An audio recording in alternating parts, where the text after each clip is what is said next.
Hello प्यारे बच्चों, कैसे हैं आप सभी? बढ़िया। चलो आज हम नई क्लास में नया चैप्टर पढ़ेंगे। कौन सा चैप्टर बच्चों? 13वां चैप्टर, जो कि है हमारे बापू का कुर्ता। बच्चों इसमें हम अब पढ़ेंगे हमारे बापू का कुर्ता। ये एक कहानी है। इस कहानी को पढ़ेंगे और फिर समझेंगे। पढ़ने से पहले बच्चों ये बताओ, आपने 12वें के चैप्टर का होमवर्क कंप्लीट किया? वेरी गुड, मुझे यही उम्मीद थी आप जरूर करोगे। चलो बच्चों 13वां चैप्टर पढ़ते हैं, जिसका नाम है हमारे बापू का कुर्ता। चलिए इस कहानी को पढ़ना चालू करते हैं और साथ साथ में समझना भी। Very good. बताओ बच्चों, हम पढ़ते हैं। हम सभी ने गांधी जी के बारे में तो बहुत सी बातें सुनी है ना आपने, महात्मा गांधी जी के बारे में। Very good. सारा देश उन्हें क्या कहता है? प्यार से बापू कहता है। उनकी वेशभूषा, रहन सहन, खान पान और उनकी साधारणता, वह केवल एक धोती पहनते थे। उन्हें छोटे बच्चों से बेहद प्यार था बच्चों। वे जहाँ भी रहते वहाँ बहुत से लोग उनसे मिलने आते। उनमें बच्चे भी होते थे जो उनसे मिलने आते थे ना, उनमें बच्चे भी आते थे मिलने। किससे? बापूजी से। Very good. एक दिन एक बच्चा अपनी माँ के साथ बापू से मिलने आया। उसकी आयु मात्र 8-9 वर्ष की थी। बच्चे ने गांधी जी को केवल एक धोती पहने देखा तो उसे बहुत ही हैरानी हुई और दुख भी। उसने मन ही मन सोचा, बापू इतने बड़े आदमी हैं और उनके पास पहनने को सिर्फ एक ही कुर्ता तक नहीं है, मतलब एक भी कुर्ता तक नहीं है, वो सिर्फ धोती में रहते थे। वह सोच में पड़ गया। वह बहुत देर से बापू से प्रश्न पूछना चाह रहा था, पर संकोच में पूछ नहीं पा रहा था। जब उससे रहा नहीं गया तो उसने गांधी जी से, बापू जी से पूछ ही लिया, बापू आप कुर्ता क्यों नहीं पहनते? गांधी जी बच्चे की बात सुनकर हैरान हो गए, लेकिन उन्होंने तुरंत प्यार से हंसकर जवाब दिया। बच्चे से कहा, बेटा मैं कुर्ता कैसे सिलवाऊं? कुर्ते सिलवाने के लिए मेरे पास पैसे तो है ही नहीं, मैं तो बहुत गरीब आदमी हूँ, ऐसा बापूजी ने बच्चे को कहा। गांधी जी की बात सुनकर बच्चा कुछ परेशान हुआ, फिर कुछ सोचकर बोला, कोई बात नहीं बापू, मेरी माँ को सिलाई आती है, वह लोगों के कपड़े सिलती है। मैं अपनी माँ से कहकर आपके लिए भी एक कुर्ता सिलवाऊंगा और एक कुर्ता सिलवा देता हूँ, फिर तो आप कुर्ता पहनोगे ना? गांधी जी ने बच्चे को अपने पास बुलाया और हंसकर पूछा, तुम्हारी माँ कितने कुर्ते सिल देगी बेटा? इस पर बच्चे खुशी से बोला, आपको कितने कुर्ते चाहिए बापू? 2 या 3? आप जितने कहेंगे मैं माँ से कहकर उतने कुर्ते सिलवा दूंगा। मेरी माँ बहुत अच्छी है, आपको जितने कुर्ते चाहिए वह सिल देगी।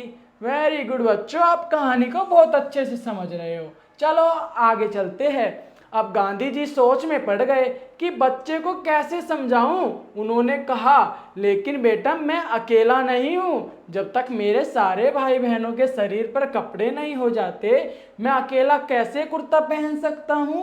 कितने भाई बहन हैं आपके? ये बच्चे ने बापूजी से पूछा, गांधी जी से पूछा। गांधी जी ने बच्चे के सिर पर प्यार से हाथ फेराया और उसे समझाते हुए उन्होंने कहा, बेटा देश के सारे लोग मेरे धर्म भाई बहन हैं, उनमें से अनेक के तन पर कपड़े नहीं हैं। जब तक सभी लोगों के तन पर कपड़े न हो तब तक मैं कुर्ता नहीं पहन सकता। बोला, बेटा क्या तुम्हारी माँ मेरे साथ मेरे सभी भाई बहनों के लिए कपड़े सिल देगी? बच्चा सोच में पड़ गया। देश के जितने लोग होंगे उतनी तो मेरी माँ को गिनती भी नहीं आती, कैसे सिल पाएगी मेरी माँ इतने सारे कपड़े, इतने सारे कुर्ते? गांधी जी सबसे बड़े थे, सबके बापू थे, उनके लिए तो सारा देश एक परिवार था। जब तक सभी के पास पहनने के कपड़े न हो तब तक बापू कुर्ता कैसे पहन सकते थे? यह था गांधी जी का अपने देश के लिए प्यार और असीम प्यार। असीम प्यार पता है ना? बहुत सारा प्यार। वेरी गुड, आपने कितनी जल्दी और कितने अच्छे से चैप्टर को पढ़ लिया और समझ लिया। चलिए अब इसका क्या करेंगे बच्चों?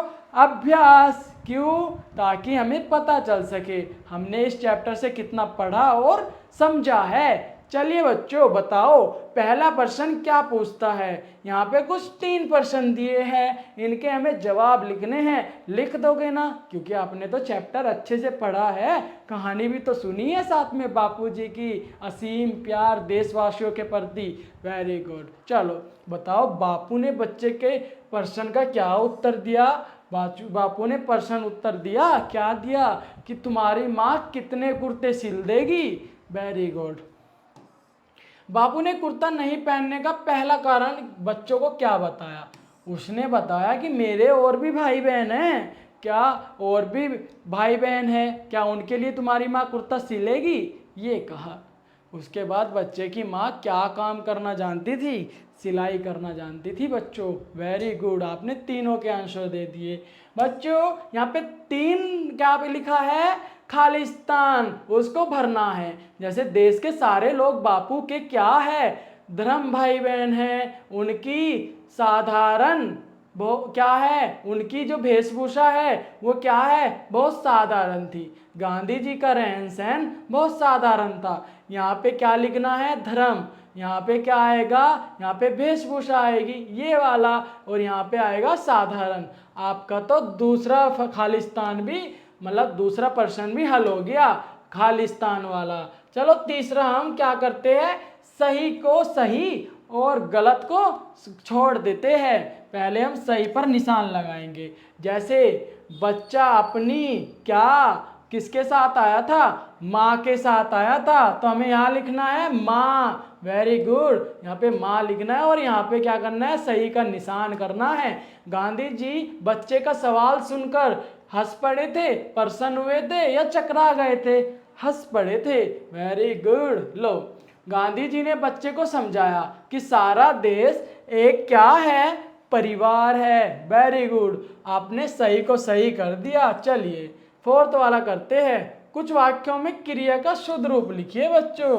कैसे, गांधी जी ने सभा में भाषण क्या देना चाहा या दिया, दिया। Very good. किरण ने खाना बनाया या बनाई, बनाया। Very good. चलो आपने 13वां वाला चैप्टर भी कंप्लीट कर लिया। इसके बाद पढ़ेंगे 14वां चैप्टर, जिसका क्या नाम है, स्वप्न। Very good. इससे पहले आपको क्या करना है, अपना होमवर्क 13वें चैप्टर का होमवर्क कंप्लीट करना है। उसके बाद ही 14वां यानी 14 चैप्टर पढ़ेंगे। ठीक है बच्चों, मैं आपको नेक्स्ट क्लास में मिलूंगा। तब तक अपना 13वें चैप्टर का होमवर्क कंप्लीट करो। ओके, बाय बाय बच्चों।